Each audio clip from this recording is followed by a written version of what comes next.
Hi traders, welcome to my end of the day chart analysis on 20th October 2022। तो सबसे पहले अगर आपने मेरा रोज़ का वीडियो देखते हो तो आपको पता है कि मैं एंड ऑफ द डे जो चार्ट एनालिसिस होता है वहाँ पे क्या डिस्कस करता हूँ, like how you can take entry like a professional trader. So कहाँ पे आपको एंट्री एक्चुअली लेना चाहिए एंड सबसे इंपॉर्टेंट बात, कहाँ पे आपको एंट्री नहीं लेना चाहिए एज अ नोविसेस ट्रेडर और रिटेलर्स, कहाँ पे आपको स्टॉप लॉस लेना चाहिए और आपका माइंडसेट क्या होना चाहिए। और ये वीडियो अगर आप रोज़ देखते हो तो आपको एक पैटर्न आपको समझ में आ जाता है कि किस पैटर्न में आपको खेलना चाहिए और कौन सा पैटर्न मार्केट के अंदर रिपीटेबल होता है एंड हाई प्रोबेबिलिटी होता है, क्योंकि मैं हर एक चीज़ डिस्कस करता हूँ। और अभी जो है लाइक मैं पहले चार्ट प्रिपरेशन वाला वीडियो भी लाता था नेक्स्ट डे के लिए, लेकिन वो अभी कुछ दिन से मैं नहीं ला पा रहा हूँ। लेकिन कल जो होगा, कल का चार्ट प्रिपरेशन वाला वीडियो, जो मंडे के लिए चार्ट प्रिपरेशन वाला वीडियो होगा, वो कल या परसों तक आ जाएगा। आज सिर्फ and of the day chart analysis से मैं दिखाऊंगा। तो सबसे पहले आते हैं निफ्टी एंड बैंक निफ्टी में। तो निफ्टी में जो होता है, सबसे पहले आज निफ्टी जो ओपनिंग हुआ है, आप देख सकते हो गैप डाउन ओपनिंग हुआ था, ठीक है, और प्रीवियस डे के रेंज से नीचे हुआ था।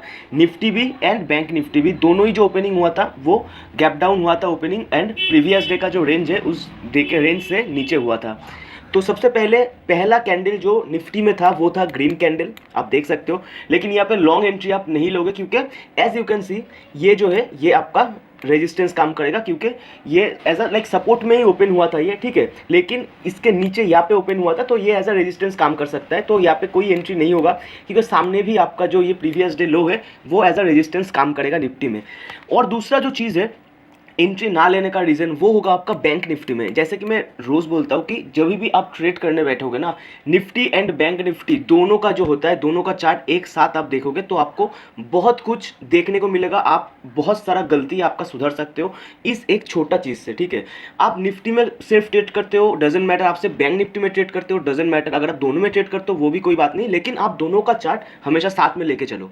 तो पहला कैंडल निफ्टी में ग्रीन था और पहला कैंडल बैंक निफ्टी जो था बियरिश था। बियरिश तो मतलब बॉडी जो है वो बियरिश था, ऊपर भी टेल था नीचे भी टेल था, प्रॉपर बियरिश नहीं था, प्रॉपर बुलिश भी नहीं था, तो न्यूट्रल कैंडल बोल सकते हो, लेकिन बॉडी जो होता है वो रेड कैंडल था। तो यहाँ पे ना बैंक निफ्टी में कोई आप शॉर्ट पोजीशन लोगे, नहीं तो ना कि आप निफ्टी में, क्योंकि निफ्टी में आपका ग्रीन कैंडल हुआ है और बैंक निफ्टी में आपका रेड कैंडल हुआ है। तो हो सकता है बैंक निफ्टी इस जगह पे आके फिर ऊपर चला जाता अगर आप शॉर्ट लेते, क्योंकि निफ्टी के नीचे आप देख सकते हो यहाँ पे सपोर्ट बैठा हुआ है बायर्स, राइट। तो यहाँ पे कोई भी पहला एंट्री नहीं होगा।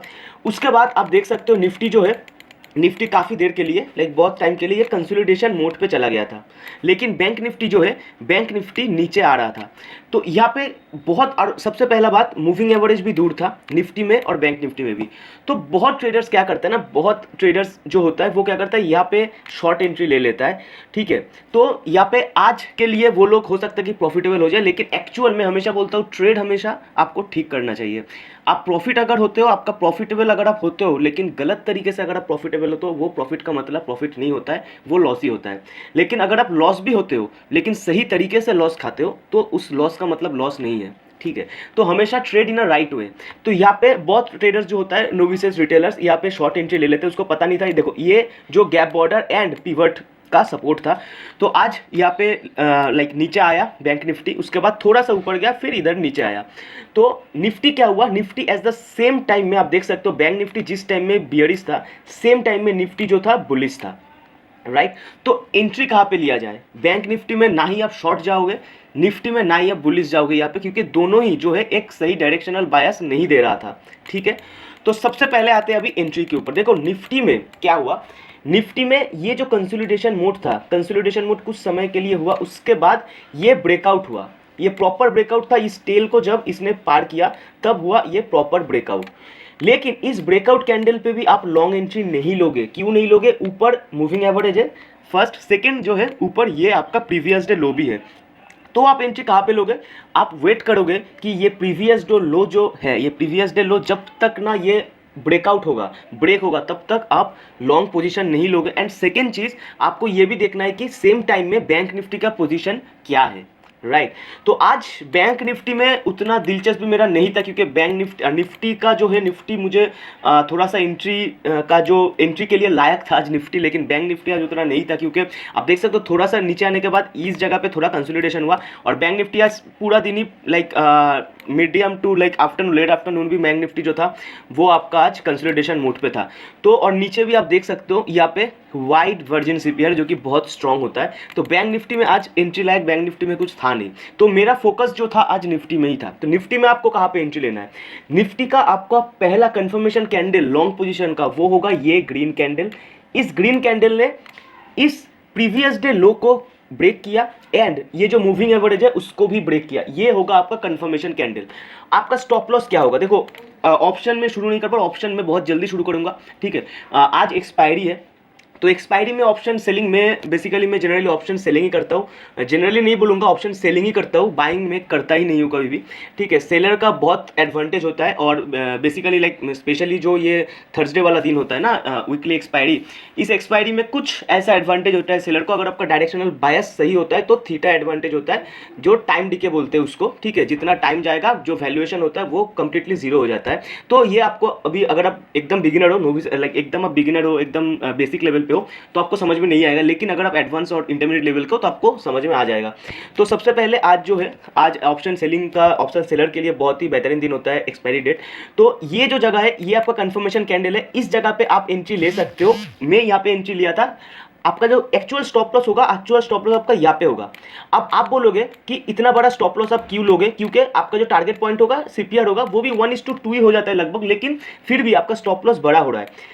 मैंने यहाँ पे स्टॉप लॉस बड़ा आज इसीलिए लिया क्योंकि आज एक्सपायरी था, ठीक है। तो एक्सपायरी में आप थोड़ा सा स्टॉप लॉस को अपना एक्सपेंड कर सकते हो क्योंकि बिकॉज ऑफ थीटा एडवांटेज, ठीक है। तो नहीं तो आप अगर नॉर्मल दिन होता तो आप कहाँ पे एंट्री लेते? आप इतना लाइक बड़ा स्टॉप लॉस तो नहीं लेते, मैं अलाउ नहीं करता, क्योंकि देखो पहला सपोर्ट जो था ये आपका ये था प्रीवियस डे लो, जिसके नीचे एक आपका स्टॉप लॉस हो सकता था। सेकंड जो था वो था आपका ब्रेकआउट का जो ये एरिया होता है, ये ब्रेकआउट का एरिया पूरा आपका एक सपोर्ट जोन था, तो आपको वेट करना चाहिए था, और इसीलिए इसके नीचे मैंने स्टॉप लॉस बोला। तो आपको मैं हमेशा बोलता हूँ कि वेट करना जब तक ना आपका स्टॉप लॉस एक सही लाइक 1% के अंदर या फिर 1% होता है। 1% के ज़्यादा होगा तो स्टॉप लॉस मत लेना, उस ट्रेड को छोड़ देना, ठीक है।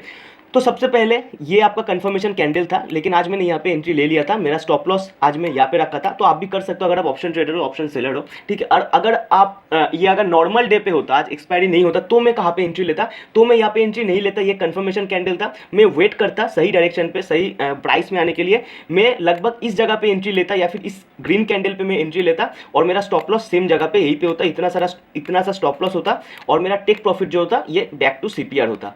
तो अभी आते हैं आज का। तो निफ्टी में आज जो सबसे पहले ये आपका एंट्री पॉइंट, ठीक है, ये नहीं तो ये आप कहीं पर भी ले सकते हो, और ये आपका होगा स्टॉप लॉस, और ये आपका होगा एंट्री पॉइंट, एंड आपका जो टेक प्रॉफिट होगा वो होगा बैक टू सीपीआर। ये होगा आपका पहला एंट्री। सेकेंड टाइम आपका एंट्री आप कहाँ पे ले सकते हो अगर आपका ये मिस होता है तो सेकेंड एंट्री आप कहाँ पे ले सकते हो? बिल्कुल सिंपल है, पहला कैंडल जो है एक ही कैंडल ने सीपीआर को क्रॉस कर दिया, राइट। तो ये आपका कंफर्मेशन कैंडल होगा। You will wait for the retracement because moving average far away from the candle. So आपका नेक्स्ट एंट्री कहाँ पे होगा? इस ग्रीन कैंडल पे आपका नेक्स्ट एंट्री होगा। ये ग्रीन कैंडल होगा आपका एंट्री, इसके नीचे आप रख सकते हो स्टॉप लॉस। आपका टेक प्रॉफिट जो होगा बैक टू पिवट, राइट। और ये आपका 1:2 हो ही गया था आज जब तक ऊपर गया था, तो ये आपका हो सकता है सेकेंड एंट्री निफ्टी में। बैंक निफ्टी में आज उतना खास एंट्री नहीं था क्योंकि लगभग ये साइडवेज ही था, और निफ्टी में इस जगह पे जो एंट्री होता था, इस जगह पे एंट्री लेने का भी एक बहुत बड़ा रीज़न था। देखो एक्सपीरियंस का जो वैल्यू होता है ना वो इसी जगह पे काम आता है। देखो अभी जो होता है, आज जो हुआ बैंक निफ्टी लगभग नीचे जा रहा था, लेकिन स्टिल मैंने इस जगह पे निफ्टी में एंट्री लिया क्योंकि देखो निफ्टी स्ट्रॉन्ग लग रहा था मेरे को जब इसको क्रॉस किया, लेकिन बैंक निफ्टी नीचे जा रहा था, लेकिन बैंक निफ्टी में उतना मुझे स्ट्रॉन्ग चीज़ नहीं दिखा बैंक निफ्टी में, क्योंकि मूविंग एवरेज भी दूर था, और ये साइडवेज देखने पे बात समझ में आ जाता था कि हाँ ये साइडवेज जाएगा और उतना अच्छा खासा मूव नहीं होगा, रिवर्सेबल होने का चांसेस है। तो experience matters always in trading, ठीक है। तो ये था आज के लिए। I hope you understand this video. अगर आपको वीडियो अच्छा लगा वीडियो को लाइक कर दो, शेयर कर दो, और बेल आइकन को दबा दो। चैनल को सब्सक्राइब करना मत भूलना, बेल आइकन को दबा देना ताकि नेक्स्ट वीडियो आपके पास जल्दी आ जाए। Thank you so much for watching. जय हिंद।